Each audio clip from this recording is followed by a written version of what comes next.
Have you ever heard of Tommy Wiseau's The Room? Oh, hi, Mark. Of course you have. It's so bad that it's hilarious. Well, Blumhouse's Truth or Dare is the horror genre's The Room. Truth or Dare is a supernatural horror film that is basically a ripoff of Final Destination, just without the decent writing and good kills. It follows a group of hip, radical college kids who play a game of Truth or Dare in some haunted Mexican church, and because they played it there, their game becomes possessed. So someone will be possessed to ask them Truth or Dare in in this stupid Snapchat filter that is supposed to be creepy, I guess? If they don't say the truth or don't do the dare, they will die. Sounds pretty bland, because it is. It is not interesting at all. The direction is poor because it's by some random producer who has only directed crappy comedies. The writing is so atrocious it is actually funny. However, I will give him props for trying to do something special with the cinematography and editing, but most of the time it just ends up looking cheap and bland because most of the shots are literally just picking up a camera, making sure it's in focus, and making sure the actors are in frame. And, of course, the acting is awful because with material this bad, you just cannot be good, whether or not you're a good actor or not. It is a laughably bad horror film due to this. And because it was so bad and generic, I honestly couldn't tell if this was an honest attempt at making a film or just a parody of the horror genre. Halfway through the film, I could not tell. And in this video, I will not answer that because I'm pretty sure this film was only made to be marketed to young, impressionable people to see this PG-13 rated horror film starring a bunch of young, attractive, hip stars in order to make money. And boy was it marketed like crazy. For about 3 months in 2018, it was the only ad on YouTube I would get. And the fact that the film looked awful was annoying enough, but then the fact that this film kept being pushed in my face simply aggravated me. Just like the final film aggravated me because it was so bad. But it also made me laugh so hard for the same reason. So let's look into why that is.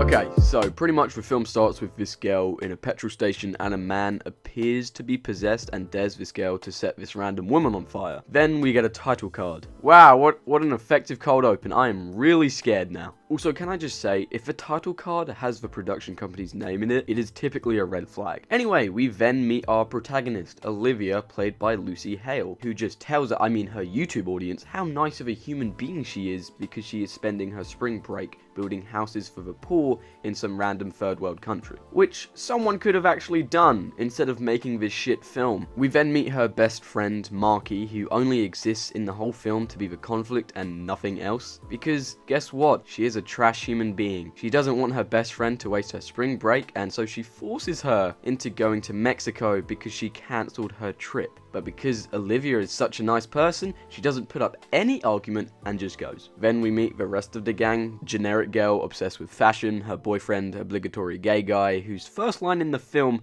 is him telling us that he's gay, because it's progressive, right guys? Marky's boyfriend, who is a really nice guy. Then we have the worst opening credits I've ever seen, as it's a collage of the characters' Instagram stories of their holiday in Mexico. And I say character loosely because according to IMDb trivia, this was their chemistry test. They all went to Mexico together and were told to film on their phone. After that, they're at a party and we see how trash Marky is, but how nice Liv is because Marky literally cheats on her boyfriend 5 feet away from him. And of course, Liv saves her ass because she is seriously the best friend ever. We're then introduced to the generic douchey perv from her school and generic nice guy who stands up for her. And we are told, once again, that she is nice. You think I'm too nice? Maybe I just like being nice. This guy then takes Liv and her friends to this random, creepy, abandoned church to play Truth or Dare. We find out that Liv is a nice human being with morals and doesn't care about herself and only others. Wait, don't we already know that? Something funny happens, and by that I mean a straight guy has to give a lap dance to a straight guy and a guy gets naked. Really fucking funny, which is why the actors are struggling to laugh convincingly. To be truthful, we are told that Liv has a crush on Marky's boyfriend. Ooh, conflict. Even more conflict, we find out that nice guy has actually tricked them into coming here because he doesn't care about strangers dying. By that, he means they passed the cursed Truth or Dare game onto them, and we are introduced to the infamous smile. A stupid CGI smile, telling okay, hold on. This happens in the film a lot, and every time it happens, I just burst out with laughter, because it looks so goofy. So surely this wasn't supposed to be taken seriously, was it? Surely it's a parody film, right? I can't tell, but I don't think it is, which makes it even funnier. Carrying on, they go back home and we are told that gay guy is gay, because forcing gay characters onto us is progressive, and even more conflict, his dad is homophobic. At school, Liv sees a spooky message, and then when she gets back home, we are actually shown that Liv is a nice person. Well done, writers, you've done one good thing 20 plus minutes into the film. Then, we are shown, kinda, that Marky's dad is dead. But then, for any of the dumb 13-year-olds watching this shit that couldn't figure that out, she flat out says it. Then, the next day at school, she is Then, the next day at school, she's asked Truth or Dare, and it's definitely scary. So she says truth and blurts out that Marky constantly cheats on Lucas, and both of them are in the room, so there is more conflict between the characters that I really care about. Then douchey guy from earlier makes a pervy sex joke and is told Truth or Dare. He is dared to show his penis in public, and because he wimps out, he is possessed and kills himself. This is because he didn't do the dare, and if you don't do the dare or tell the truth, you die. Liv and the gang then see the video of him dying, and Liv tells us the whole plot so far and tells us what's going on instead of allowing the audience to figure it out for themselves. But none of her friends believe that the game is cursed. Lucas, Marky's boyfriend, leaves the house that they are all living in because Liv and Marky are traitors. But then something spooky happens and he immediately forgives them and goes back. Liv then explains this to Marky, and she doesn't believe it either because she's a trash human being and only exists for conflict. However, Marky is then dared to break Liv's hand, and of course, she does it. Therefore, they go to hospital, and they don't really ask any questions about it. They're just like, yep, no abusive boyfriend, no obligatory don't get drunk message, etc. They then build tension in a hospital hallway by having gay guy's food get stuck in a bloody vending machine, only to have said tension to be ruined by this comedy gold that is supported by a bloody jump scare sound. Then we see how crappy his father is, and he comes out to him due to being dared to. Then this guy, Tyson, that one boyfriend of that one girl, I forgot his name until they said it in this scene, is at an interview to become a doctor, and pretty much he's the only one that doesn't believe that the game is real at this point. So when he is asked to tell the truth, he doesn't and chokes it up to being in on the joke. Yeah, because this clearly distorted, funny, I mean scary face doesn't raise any questions. Anyway, he dies, and oh well, I literally forgot his name until he was killed. I don't care. The characters also seem to not care, which is weird. After this, they try to track down the guy that led them to that church and passed the game onto them, which is literally what happens in It Follows, an actual great horror film. However, simply searching Mexico Truth or Dare doesn't seem to do the trick, but they do come across the girl from the opening. So they message to meet up with her, and Marky then says, "If you want to live, you need to stop thinking about other people and start thinking about yourself." I wonder if that will come back in any way. Oh, also, Marky's a trash human being. Have we established that yet? Then, the girlfriend of Tyson, Penelope, is dared to walk around the top of the roof while drunk. She does it and then they catch her with a mattress. Then they meet the girl from the opening, and all the actors get one-up by this girl. I thought the performances were bad enough, and then this woman just outplays them. We all went on a trip to Mexico and got really wasted. We found this old church and we decided to party in it, and my roommate wanted to play Truth or Dares. While that happened, they established that if Truth is selected 2 times in a row, then whoever is next is forced to do a dare, which was a good way to solve that problem because otherwise everyone would just pick Truth. So, well done. Second good thing the writers have done. Bad actress goes to shoot Liv because she was dared to, but character I don't care about sacrifices herself to save her. She dies and bad actress dies. And for some reason, they just don't really seem to care. Again! Liv goes to tell the police about it, and I want to know what she said. Yeah, we met this wanted murderer because we're playing a game of Truth or Dare, and she kind of killed her friend, you know? These group of people should be raising so many questions, but they are just ignored. This way, the homeless guy from earlier dares Liv to have sex with Lucas, which is really funny to me. She chose dare so someone else wouldn't have to because she is a nice person, but she could have literally just chosen truth, said it, and been like, oh yeah, I was dead into sleeping your boyfriend. You know, the one I have a crush on? And I gotta do it, because if I don't, I'll die. So, they have PG-13 sex. But right before, Liv reveals that she actually chose Dare because there is a secret that she really doesn't want Marky to know about, and she's scared the game will ask her to tell it. Whoa! Is that character development, or in this case, regression? Wow.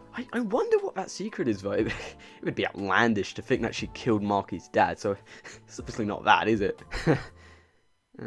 Marky watches the same video of her dad from earlier because they could only pay the actor for one day, but it's really sunny outside, so the dad has to kind of squint his eyes and ask Marky a truth. I don't know, it's weird. Also, apparently Marky is suicidal. I guess that explains her trash behavior, and we're supposed to like her now? No! Then we have the only nice looking shot in this film as Liv and Lucas travel to gather exposition from one of the nuns who worked at that Mexican church before it was abandoned. Don't ask me how. Lucy Hale then literally reads exposition from a script because the nun can't speak. And she can't speak because she cut out her tongue so she could stop the very original game. And in that very original game, another nun said she could summon spirits, so she summoned a demon called Calyx, who possessed the game. And he still possesses the game to this very day, because apparently demons can possess ideas? Okay, pretty much they're told that whoever broke this pot, which was very subtly hinted at the beginning of the film, also needs to cut their tongue off as a sacrifice to stop Calyx from playing with them. However, the people who broke that pot was that guy from the beginning who led Liv there, and they don't know where he is. Oh no, I really care. Okay, for real though, this is the only interesting scene in the film, and they actually managed to build tension, as this is the only time in the film where the sound design is decent and the score isn't lame as hell. When I watched this for the first time, I was actually sitting down and engaged because I wanted to hear their dumbass exposition. 3 good things now, guys. 2 more and you get a free pass next round of Truth or Dare. Once we're back, Gay Guy actually has a pretty nice heart-to-heart scene with his dad where he is dared to take his dad's gun, because he's a cop, and make him beg. The dad complies and they are actually both compelling in their performances. Well, until he gets shot by another cop and the dad is sad that he is now dead. No! No! 4 good things now. Only need 1 more. This time, they actually seem to be affected by this character's death. Not enough, but still. Calyx then dares Olivia, because she would only select Dare because of the whole secret thing, but Calyx just dares her to tell Marky the secret. First time I watched this, I died so hard. Also, she doesn't try to fight that. She's just like, oh well. Her emotions don't even really seem to change either. So we are told the secret, and she was practically responsible for Marky's dad's death. First time I watched this, I had to revive myself only to die here again because I didn't do my dare. She was responsible for the dad's suicide because the mum had just left him and he was struggling. So he tried to initiate sex and maybe even straight up rape Olivia. And she obviously didn't allow that to happen, but the damage was done. So he said that he would die if Marky found out. So Liv, rightfully so, said that he would be better off dead. So he killed himself, and Marky, because she's a trash human being, gets angry at her because she was almost raped by her dad. What?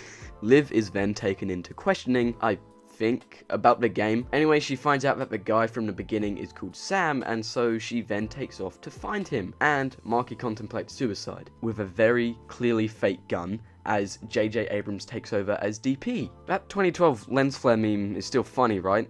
Definitely not irrelevant like all the jokes in this film. They go to Sam's house and he asks what we are all thinking. How did you find me? We were motivated. Unlike the writers of this film, am I right? I am. Then we get the first bit of actual well-written dialogue, while very cheesy, as they force him to go back to the church so he can cut out his tongue in order to end the game. Sweet little Olivia's not shooting anyone. Try me.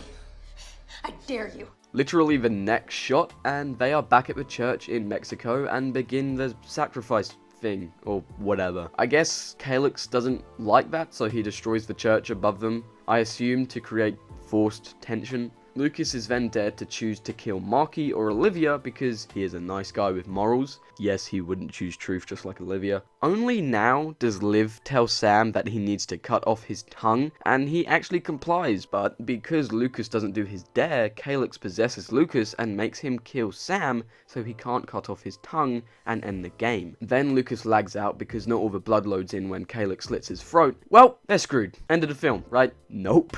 Calyx dares Marky to shoot Olivia, and Liv tells her no, and she just goes along with it. Calyx possesses Marky to shoot herself, but Liv somehow angles it just right so Marky technically shoots Liv. She is perfectly fine, just being shot and all, and asks Calyx truth or dare, which is a smart move. Why the hell hasn't anyone done that before? He picks truth, so Liv asks how to end the game, and we are told that there is no way to end the game now that Sam is dead. It will go until all the players are dead. And of course, morally right Liv, who's perfect and earlier in the film said she would save the whole population of Mexico instead of her friends, decides to obviously die, which is very heroic for her. You know, it's a nice message to give to the kids watching this film to not be selfish. And that, wait, what?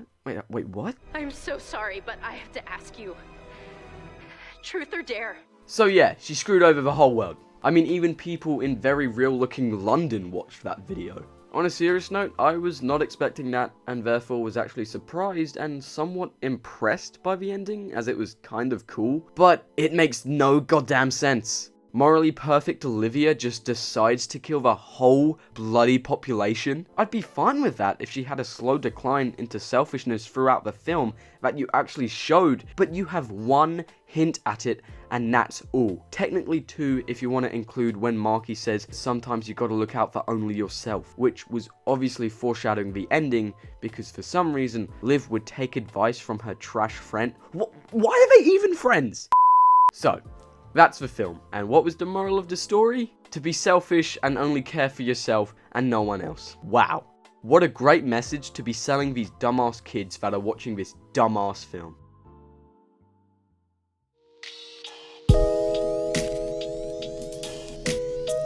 Now, because this film isn't scary at all, they have to rely on fixing that in post. So, what do? Add generic jump scare sounds to non-scary things. Wow, that definitely does it. And anything that could be scary is immediately made not scary by these sounds, like this.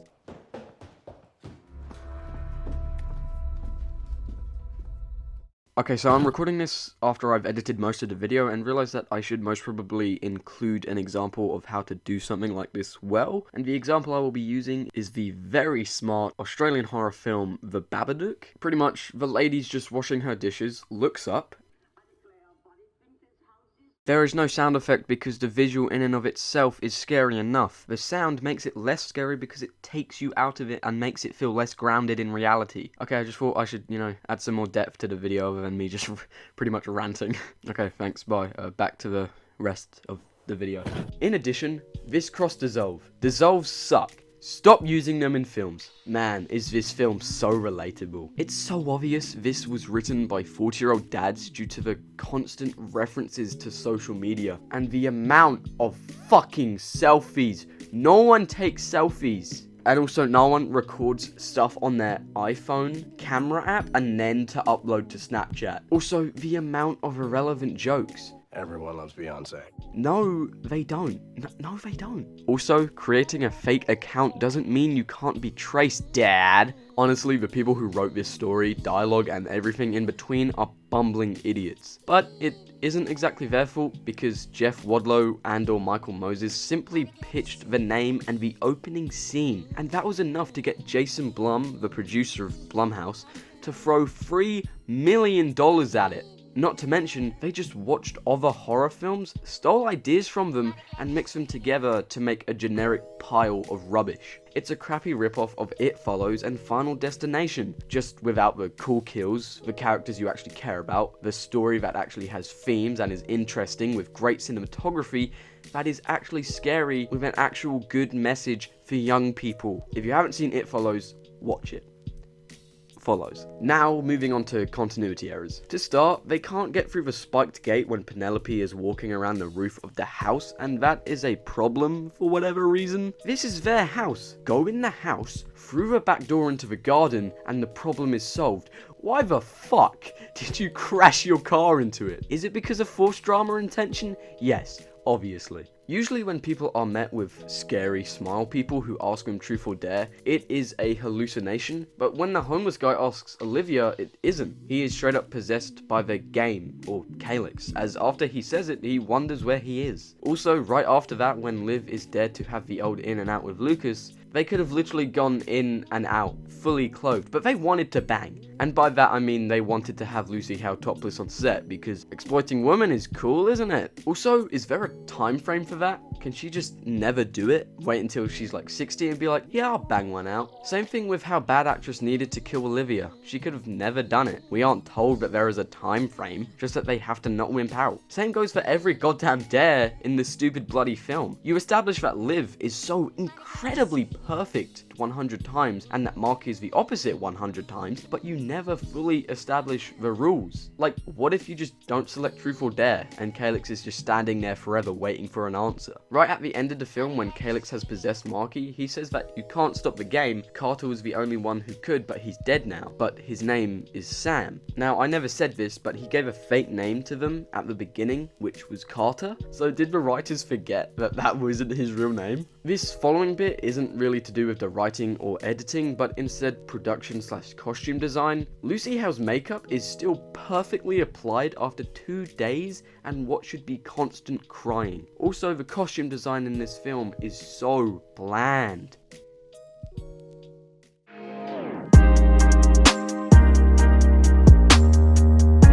All the performances in this film suck, but I'm sure all the actors were trying their best with the awful material they were given, so I won't riff of them and find endless examples. I will just say that Olivia breaks her hand, but it never seems to be broken afterwards. Lucy Hale's physicality is exactly the same. I broke my wrist when I was 10, and I know that's different to a hand, but I couldn't use that whole arm for 6 weeks as it was in a cast. However, the next day, she's just fine, using it as good as new. I'm not blaming Lucy Hale here, as she most probably asked about that, and the director most probably said something along the lines of, the dumbass 13-year-olds watching this won't be thinking that. Oh, and I know I said I wouldn't riff on the actors, but... Hey, Tyson, shut up. Don't tell me to shut up. This film is one of the most generic, poorly made horror films I have ever seen, and I know I've been ragging on this film for ages now, and it wholeheartedly deserves it, but this is a very entertaining film. For the wrong reasons, but in the end, the point of a film is to entertain the viewer, and that's what this does. That's what Tommy Wiseau's The Room does, and that film has a cult following because of it. There's the famous line that I use for my immediate reviews. At the top, amazing. At the bottom, amazing because they were so bad. Middle, boring because they weren't good enough or bad enough. Blumhouse's Truth or Dare is right at the bottom, and that's a better place to be than the middle. So it may be bad, but it's funny as hell, so let's just be bloody grateful with what we are given.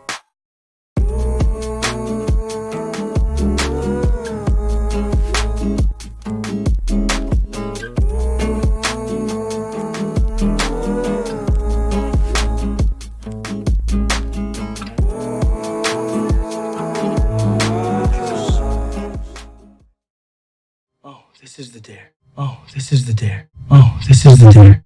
Last year, I made a video on Haunting of Hill House and why it's great. That video has some of the reasons as to why and was 2,500 words. This year, I made a video about how bad a film is and pretty much all the reasons why, and it's 4,324 words. The stupid CGI smile was dubbed the Willem Dafoe grin on set.